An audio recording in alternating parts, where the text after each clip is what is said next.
சங்கீதம் 63:3. ஜீவனை பார்க்கிலும் உமது கிருபை நல்லது, என் உதடுகள் உம்மை துதிக்கும். கர்த்தருடைய பரிசுத்த நாமம் துதிக்கப்படுவதால். கர்த்தர் நல்லவர், அவர் கிருபை ஒன்றும் உள்ளது. இந்த நாள் தியானத்துக்கு ஆண்டவர் தந்த இந்த 63ஆம் சங்கீதம் 3ஆம் வசனத்திற்காக ஆண்டவரை துதிக்கிறேன், சோதரிக்கிறேன். இங்கே இந்த சங்கீதக்காரன் சொல்லுகிறார், ஜீவனை பார்க்கிலும் உமது கிருபை நல்லது. அப்போ ஆண்டவருடைய கிருபையை இவர் அதிகமாக மேன்மை பாராட்டுகிறார். கிருபையை அதிகமாக இவர் விரும்புகிறார். கிருபை மீது தாகமாக இருக்கிறார் என்று கூட சொல்லலாம். இப்போ நம்முடைய ஆவிக்குரிய வாழ்க்கையில் கூட இந்த நாளில் கூட நாம் கிருபையை எந்த அளவுக்கு நாம் அறிந்திருக்கிறோம், எந்த அளவுக்கு ருசித்திருக்கிறோம், எந்த அளவுக்கு கிருபையை குறித்து நாம் வாஞ்சிக்கிறோம், கிருபையின் மேல் பிரியப்படுகிறோம் என்பதை நாம் இந்த நாளில் சிந்தித்து ஆராய்ந்து நடப்பது, தேவனோடு நடப்பது நமக்கு மிகவும் நல்லது. அப்போ யாரெல்லாம் கிருபை குறித்து அதிகமாக மேன்மை பாராட்டினாங்களோ, ஆண்டவரே கிருபை கிருபை என்று சொல்லி தங்களை தாழ்த்தி தேவனை நோக்கி பார்த்தார்களோ, அவர்களுக்கெல்லாம் ஆண்டவர் என்ன செய்தார்? கிருபை தந்தார், அந்த கிருபையினால் நிறைத்தார். அப்படியாக வேதத்தில் அநேகர் தேவனுடைய கிருபை குறித்து மேன்மை பாராட்டி தங்களை அந்த கிருபைக்குள் மறைத்து கொண்டாங்க. அப்போ இந்த கடைசி நாட்கள் கூட நாம் கூட என்ன செய்ய வேண்டும்? ஆண்டவருடைய பெரிதான கிருபையிலே நம்மை மறைத்து கொள்ள வேண்டும். கிருபை குறித்தே எப்போதும் மேன்மை பாராட்ட வேண்டும். இன்னும் கூட பாருங்கள், அந்த சங்கீதக்காரன் சொல்லுகிறேன், நானும் உமது மிகுந்த கிருபையினாலே என்று சொல்லி 5ஆம் சங்கீதம் 7ஆம் வசனத்தில் வாசிக்கிறோம். உமது ஆலயத்துக்குள் பிரவேசித்து உமது பரிசுத்த சந்நிதிக்கு நேராக பயபக்தியுடன் பணிந்து கொள்வேன்னு சொல்லுகிறார். இப்போ ஆண்டவருடைய மிகுந்த கிருபை நமக்கு அவசியமாக இருக்குது. இப்போ ஆண்டவருடைய மிகுதியான கிருபை நமக்குள் இருக்கும்போது நம்ம என்ன செய்ய முடியும்? ஆண்டவருடைய ஆலயத்தில் பிரவேசித்து அவருக்கென்று நாம் பாடுபடுகிற ஒரு அனுபவத்தை பெற்றுக்கொள்ள முடியும். அவருக்கென்று கிரியை செய்ய முடியும். அவருடைய ராஜாவன் அவருடைய செயல்களை செய்யத்தக்கதாக நமக்குள்ள ஒரு பலன் காணப்படும், கிருபை காணப்படும். அப்போ நாம் எப்படி காணப்படுவோம்?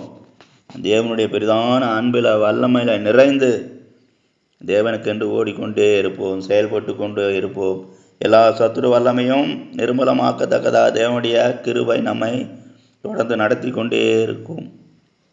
அப்போ ஆண்டவருடைய பெரிதான கிருபை நாம் விரும்ப வேண்டும். இன்னும் கூட ஒரு இடத்துல சாலமோன் சொல்லுகிறார், என் தகப்பனாருக்கு பெரிய கிருபை தந்தீர் என்று சொல்லி.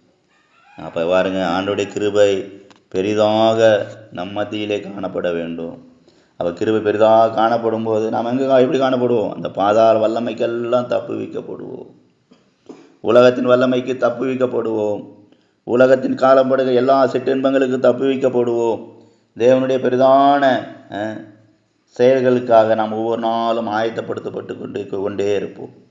அப்படியாக நாம் ஆயத்தப்பட்டு தேவனுக்கென்று எழும்ப, தேவனுக்கென்று கிரியை செய்ய, தேவனுக்கென்று பாடுபட நமக்கு கிருபை மிகவும் அவசியமானதாக இருக்கிறது. கிருபையை நாம் வாஞ்சையோடு தாகத்தோடு தேடி அந்த கிருபையை பெற்றுக்கொள்ளும் போது அந்த கிருபையினால் நிறைந்து நாம் ஆண்டவருக்கென்று செயல்படத்தக்கதாக அவர் வரங்கள் மூலமாக நம் மத்தியிலிருந்து அவர் கிரியை செய்யக்கூடியவராக இருக்கிறார். அதனால் அந்த நாள் கூட நம்ம முழுவதுமாக தாழ்த்துவோம், முழுவதுமாக தேவனுடைய கரத்தில் ஒப்பு கொடுப்போம். ஆண்டவருடைய பிள்ளையாக நாம் ஜீவிப்பது மாத்திரமல்ல, கிருபையினால் நாம் நிறைந்து ஜீவிக்க வேண்டும். அநேகருக்கு ஆண்டவருடைய பிள்ளைகள் என்று சொல்லுவார்கள், ஆனால் அவங்களுக்குள்ள என்ன இருக்காது? கிருபை நிறைவே இருக்காது. ஒரு பூரணமான அந்த கிருபையை பெற்றுக்கொண்டுள்ள அவர்களால் என்ன பண்ண முடியாது? செயல்பட முடியாது. பலவித நெருக்கங்கள் மத்தியில், பாரங்கள் மத்தியில், கவலைகள் மத்தியில், உலக வல்லமை மத்தியில் கட்டப்பட்டவர்களாக ஓடிக்கொண்டே இருப்பார்கள். உலகத்தையே அதிகமாக சிந்தித்து கொண்டே இருப்பார்கள். இதற்கு காரணம் என்ன? கிருபை நிறைவு இல்லை. அப்போ இந்த நாட்கள் நாம் எப்படி காணப்படுகிறோம்? அந்த பெரிதான கிருபையினால் நிறைக்கப்பட்டவர்களாக ஓடிக்கொண்டு இருக்கிறோமோ? கிருபையினால் பலனடைந்தவர்களாக செயல்படுகிறோமோ? அப்படியாக இந்த நாளில் கூட நாம் கிருபை அப்படியாக நமக்குள் இல்லை என்றால், ஆண்டுடைய ஒரு பெரிதான கிருபை பெற்றுக்கொள்ள நாம் வாஞ்சியோடு அவரை நோக்கி பார்ப்போம்.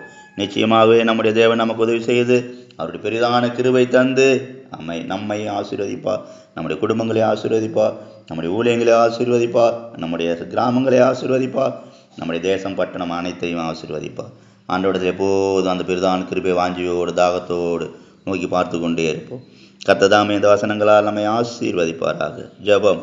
கிருபையும் சிநேகம் நிறைந்த நல்ல தெய்வமே, நன்றி செலுத்துவோம். இந்த நாளை உங்கள் கரத்தில் ஒப்பு கொடுக்கிறோம்.